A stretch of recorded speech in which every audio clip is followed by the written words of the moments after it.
Olá pessoal, bem-vindos ao nosso resumão do que rolou na semana passada no curso Quero Passar no TSA. Começamos por anatomia e fisiologia do sistema nervoso autônomo, demos aí uma visão geral, também falamos da parte central e periférica do nosso sistema nervoso autônomo e aqui o slide X, importantíssimo, é o slide que sempre cai na prova, então estudem aqui quais são as alterações as exceções que a gente tem no sistema nervoso simpático e no parassimpático. Sempre estude isso, que isso sempre cai nas provas do TSA. Receptores do SNA, falamos aí dos colinérgicos e dos adrenérgicos e também do up-down regulation. Lembre-se que os nossos receptores não são estáticos, eles são dinâmicos e eles funcionam conforme a quantidade de receptores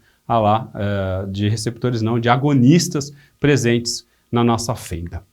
Continuamos pela farmacologia, uma parte super importante, conhecendo lá os receptores, eu vou utilizar a farmacologia com tranquilidade. E aqui a gente fez uma discussão muito interessante sobre os receptores e os mecanismos de ação. A gente falou quais são os mecanismos de cada receptor adrenérgico, isso sempre também é pedido em prova, qual que é esse mecanismo aí que regula esses receptores. E fechamos a aula discutindo sobre fenilefrina, efedrina e metaraminol, as drogas que a gente usa com mais frequência, os vasopressores que a gente utiliza com mais frequências durante a nossa anestesia. Vira e mexe, a gente faz uma HAC, tem uma hipotensão, ou em cirurgias aí com anestesia geral que a gente precisa corrigir temporariamente essa pressão arterial e a nossa discussão em relação a essas três drogas, vantagens e benefícios de cada um.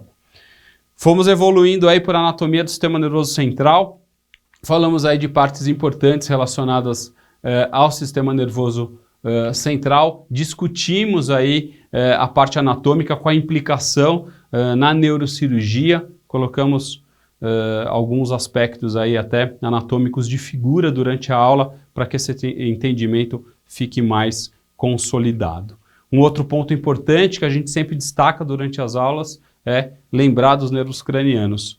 Nervo craniano sempre cai em prova, se é motor ou se não é motor, se é misto. Então é muito importante esse conhecimento em relação aos nervos cranianos. Evoluímos aí com a condução e a transmissão nervosa e falamos também de fisiologia e metabolismo cerebral. Aqui é uma parte super importante para a gente entender muito da monitorização e também durante a nossa neuroanestesia, como que a gente deve conduzir o nosso paciente. Falamos um pouquinho de fisiologia do sono e de monitorização cerebral, usando aí o BIS, falamos bastante de BIS, que talvez seja o monitor aí mais importante nesse ponto. Falamos também de potenciais evocados utilizados durante as cirurgias de coluna, então a integridade do nervo a gente consegue ver aí através dos potenciais evocados, lembrar do potencial inibitório, né, do potencial que pode ser aí mascarado, né, pode simular uma lesão que os inalatórios causam nesse tipo de monitorização.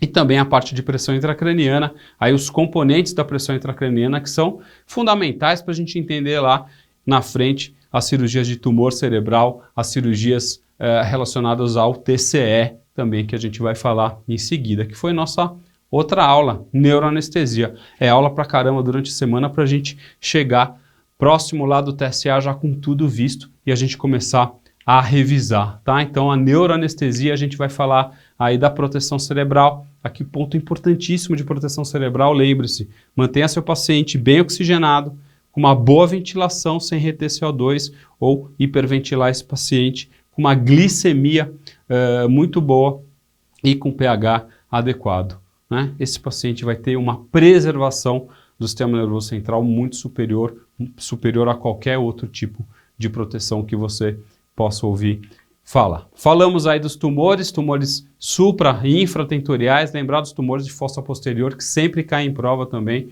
principalmente a embolia aérea do paciente sentado. Falamos de aneurismas, de malformações vasculares, a conduta anestésica, as classificações lá dos sangramentos intracranianos Cirurgias estereotáxicas também a gente tem feito bastante, principalmente com o uso da dexmedetomidina, que permite aí que o paciente interaja, fale durante a cirurgia, fique com uma leve sedação, mas podendo ser operado aí com tranquilidade.